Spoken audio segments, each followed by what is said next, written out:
साहेब, आज तरी निवडणूक जाहीर झाली, त्याची प्रतीक्षा होती सगळ्यांनाच. ते निकाल जाहीर झालेले काय? भारतीय निवडणूक आयोगाने नुकतीच आज महाराष्ट्र आणि झारखंड या दोन राज्यांच्या पंचवार्षिक निवडणुकीची घोषणा केली. राज्यातल्या निवडणुकांच्या आचारसंहिता आजपासूनच त्या ठिकाणी मॉडेल कोड ऑफ कंडक्ट सुरू झालेला आहे. अर्ज भरण्याचे दिवस दिलेले आहेत. 20 तारखेला मतदान आहे. एकाच वेळेला राज्यात 2019ला सुद्धा 288 जागांवरती एकाच वेळेला मतदान झालेलं होतं आणि 23 तारखेला मतमोजणी आहे. निवडणुका जाहीर झाल्यामुळे थोडंसं अधिक गतीने आम्हाला उरलेलं जागा वाटपचा निर्णय येत्या 2-3 दिवसामध्ये त्या ठिकाणी करावा लागेल. आज आमची संयुक्त पत्रकार परिषद होती, ती कदाचित आमची उद्याही त्या ठिकाणी होईल आणि पुढच्या 4-5 दिवसामध्ये जागा वाटप पूर्ण करून आपापले उमेदवार जाहीर कसे करता येतील याचं सुद्धा नियोजन आज उद्यापासून आम्ही त्या ठिकाणी निश्चितपणाने करणार आहोत. हे करत असतानाच महायुती म्हणून 288 जागाला सामोरं जाणं, मतदारसंघ निहाय, बूथ निहाय 3 प्रमुख महायुतीतले पक्ष अधिक आमचे अन्य घटक पक्ष या सर्वांची ताकद एकत्रितपणाने कशी तयार करता येऊ शकेल या दृष्टिकोनातून सुद्धा आम्ही विधानसभा मतदारसंघाने निरीक्षक नेमलेला आहे. आता या सर्वच कामाला आम्हाला त्या ठिकाणी गती द्यावी लागणार आहे. राष्ट्रवादी काँग्रेस पक्ष म्हणून पूर्ण ताकदीने, पूर्ण क्षमतेने महायुतीच्या माध्यमातून निवडणूक लढण्याच्या दृष्टिकोनातून आम्ही आता तयार त्या ठिकाणी झालेलो आहोत. सर, याला जोडून असं आहे की एकंदरीत अनेक वेळा टीका होत होत्या की निवडणुका घेतल्या जात नाही, मुद्दाम अडथळा आणला जातोय. त्याच्यात शेवटी निवडणुका लागल्या, त्यामुळे आता विरोधकांना तुम्ही काय बोलता? विरोधकांना केवळ टीकाटिप्पणी करायची आहे, लोकांच्या मनामध्ये संभ्रमाची भावना निर्माण करायची आहे. जसं खोटं नॅरेटिव्ह सेट करण्यामध्ये आलं होतं संविधानाच्या बाबतीमध्ये, तसंच एक खोटं नॅरेटिव्ह सेट करण्याचा प्रयत्न केला गेला की महाराष्ट्रामध्ये निवडणुका होणार नाहीत. परंतु संविधानाने हे सारा देश बांधला गेलेला आहे, जोडला गेलेला आहे आणि त्याच्यामुळे आजही निवडणूक आयोगाने स्पष्ट केलं की 26 नोव्हेंबरच्या आत नवीन राज्यातलं सरकार त्या ठिकाणी अस्तित्वात येणं कायद्याद्वारे बंधनकारक त्या ठिकाणी आहे. त्यामुळे संविधानाच्या आधारितच आम्ही सर्वजण त्या ठिकाणी काम करत असतो.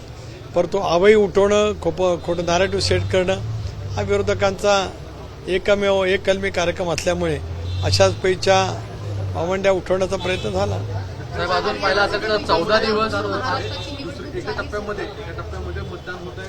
दुसरी गोष्ट की बरोबर बुधवार असा ठेवलेला आहे.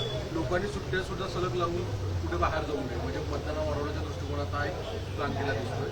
या सगळ्या घडामोडीमध्ये प्रचारासाठी कालावधी फार मात्र कमी मिळणार आहे, कारण की अंतिम मुदत, अर्ज माघार घेणं आजची शेवटची मुदत आणि त्यानंतरनं मतदान हे अवघे फक्त 16 दिवस मिळताना दिसत आहे. नाही, पण नेहमी तेवढा दिवसाचा कालावधी असतो. आता मी जवळपास 8 ते 9 निवडणुका लढवलेल्या आहेत.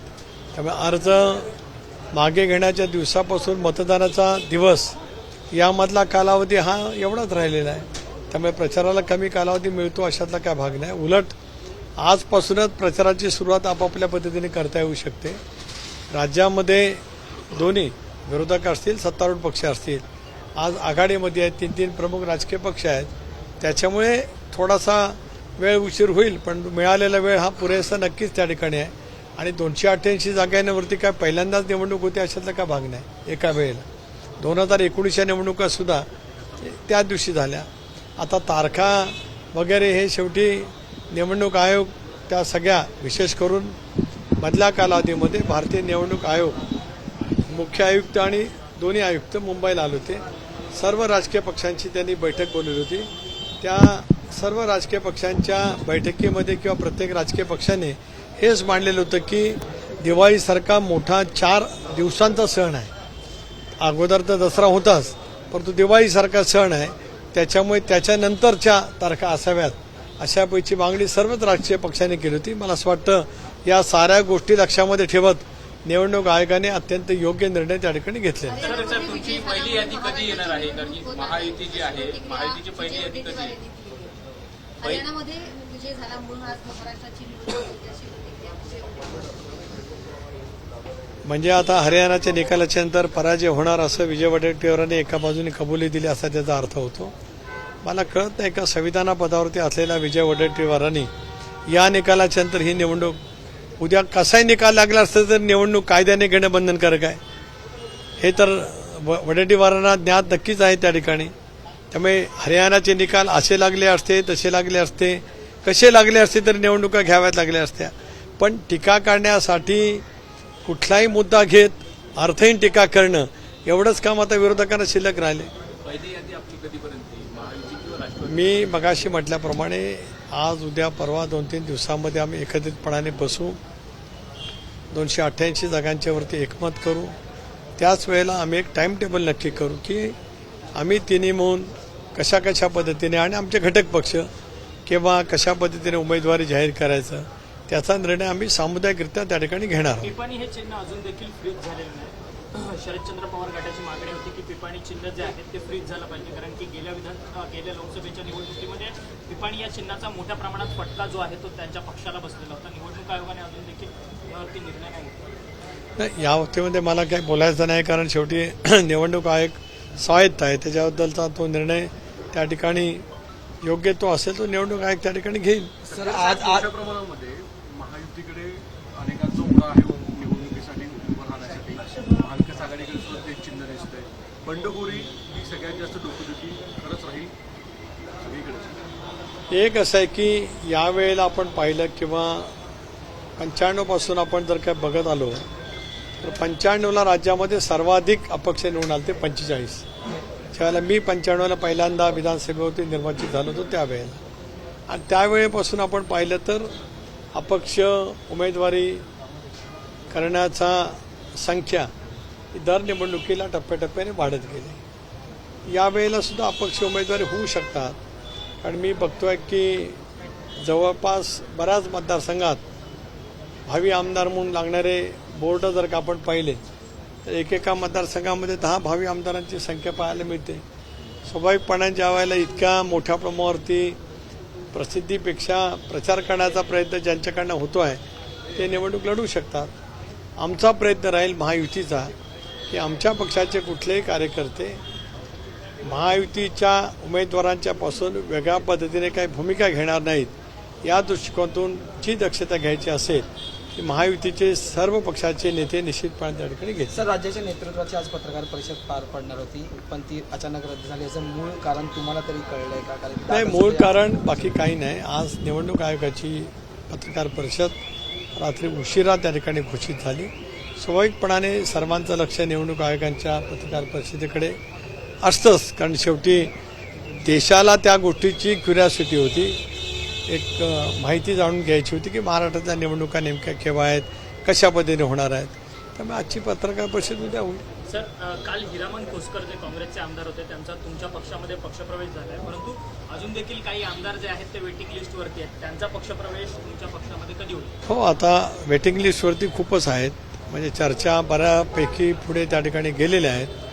पुढच्या कालावधीमध्ये आमच्या या इतर ज्या बैठका आहेत आघाडी म्हणून महायुती म्हणून त्याचा कालावधी किंवा त्याचा दिवस नक्की लक्षात घेऊन या उरलेल्या आमदार महोदयांचा किंवा अनेक प्रमुख नेत्यांचा सुद्धा राष्ट्रवादी काँग्रेस पक्षातला प्रवेश आता उद्या परवापासून सुरू होईल. सर चुनावी बिगुल बच चुका है, लेकिन इस दौरान कितनी तैयारी महायुति की है और कितनी अजीतदादा पवार की, क्योंकि आपकी जनसंवाद यात्रा इससे बहुत पहले से ही शुरू हो चुकी थी. कितने तैयार हैं आप चुनाव के? महायुति के माध्यम से चुनाव की तैयारी पूरी हो गई है. सीटों का बंटवारा के लिए हमने बहुत जगह पर वहाँ पे सहमति की गई है. आने वाले 2-4 दिनों में बचे हुए जगह के बारे में भी निर्णय वहाँ पे लिया जाएगा. राष्ट्रवादी कांग्रेस पार्टी ने एक करीबन मुझे लगता है 1-1.5 महीना से हमने जन सम्मान यात्रा अजीतदादा के नेतृत्व में महाराष्ट्र में शुरू की है. सभी बहुतांश विधानसभा क्षेत्र में हम जाके हमारी जन सम्मान यात्रा को बहुत अच्छा प्रतिसाद जनता की तरफ से, खासतौर पर महिलाओं की तरफ से हमको मिला है. अभी तय करेंगे आने वाले दिनों में. बाकी खासकर चुनावी सीटों का बंटवारा करना और उम्मीदवारी जाहिर करना ये हमेशा से एक डिफिकल्ट टास्क रहा है, और ऐसे समय में जबकि चुनाव प्रचार के लिए शायद वक्त आप लोग को कम मिले, कब तक ये आप सुलझा पाएंगे और क्या इलेक्टोरल मेरिट कैसे तय करेंगे आप? देखिए, मैंने तो बताया कि बहुत सारे सीटों पर हमारा एकमत हो गए हैं. बचे हुए सीटों के बंटवारे के लिए हम आज परसों 2-3 दिन के अंदर हम वहाँ पे बैठेंगे और जब हम एक साथ बैठेंगे तब बंटवारा और कैंडिडेट की घोषणा कब करने की इसके बारे में सहमति हम बैठ के करेंगे। खासकर वर्टीवार जब ये कहते नेता प्रतिपक्ष की जिस तरीके से अंतिम दिनों में सरकार ने फैसले लिए हैं, जीआर जारी किए हैं, महामंडल की स्थापना की है, हम आने वाले समय में अगर हमारी सरकार आती है और अगर हमें लगता है कि जनहित में लिए हुए निर्णय नहीं है तो वो सारे रद्द भी किए जाएंगे, लेकिन जो जनहितार्थ हैं वो रखे जाएंगे। इस लाडली बहना जैसी योजना रखी जाएगी। उनको ये बोलने के सिवाय दूसरा कुछ पर्याय नहीं था।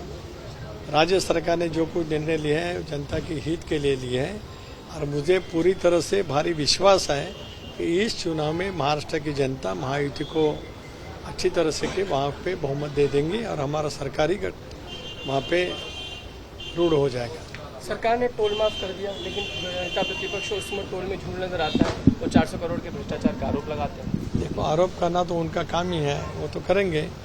जिस तरह से सरकार ने काम किया है जनता के लिए, कई अच्छी घोषणाएं वहाँ पे की है, इम्प्लीमेंटेशन की भारी तरफ से किया है, मुझे लगता है कि हम अच्छी तरह से इस चुनाव में विजय हासिल करेंगे। धन्यवाद। मौजूदा स्थिति को देखते हुए कितनी सीट का आप कह सकते हैं दावा? नहीं, मैंने बताया कि कितनी सीट जीत सकते हैं आप? जैसे हम दावा महाविकास आघाड़ी करते हैं। महाविकास आघाड़ी कुछ भी दावा करे, महायुति की तरफ से हम अच्छी बहुमत से फिर राज्य के सत्ता पर आ जाएंगे।